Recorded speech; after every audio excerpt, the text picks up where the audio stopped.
అసలు ఎంత వేస్ట్ నా కొడుకులు ఉన్నారంటే మేము కాలేజీ లోపల పోయి బయటకు వచ్చే లోపల బండుల్లో పొలాలు పెట్టేస్తున్నారు.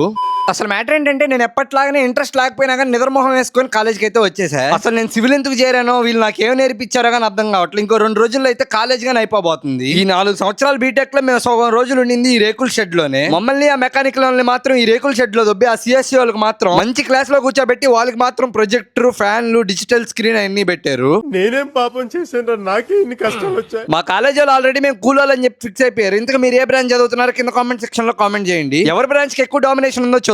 ఇంకా మా క్లాసుల గురించి తెలిసిందే కదా, దురద పొట్టకపోయినా కానీ గెలికించుకొని మరి గోకించుకుంటారు అంత పెత్తరోళ్ళు. ఆల్రెడీ ఒకసారి మెట్ల మీద నుంచి పడ్డాడు, మళ్ళీ ఇప్పుడు స్టంట్లు చేస్తున్నాడు. ఇంకా మనల్ని అయితే ఒక ట్రీ బొమ్మ గీయమంటే మనం గీసిన ట్రీ ఇదనమాట. రూమ్ కి వెళ్దామని చెప్పి బైక్ తీయడానికి చూస్తే బైక్ లో పొల దోపేస్తున్నారు ఎవరో. మా ఒక్క బైకే కాదు అక్కడున్న అన్ని బైకుల్లో పొలాలు దోపేస్తున్నారు. అసలు ఏం సాడిస్ట్ నా కొడుకులో. వాళ్ళు ఎవరో దొరికితే మా బాలాజీ గారు వాళ్ళని కుక్కను కొట్టినట్టు కొడతాడంట. సరే మరి అలా ఊరికే వీడియో చూసి వెళ్ళకపోతే నా కోసం అలా మీ లెక్క యూట్యూబ్ లో సబ్స్క్రైబ్ చేసుకొని ఇన్స్టాలో ఫాలో చేసుకోండి. By by, Tata.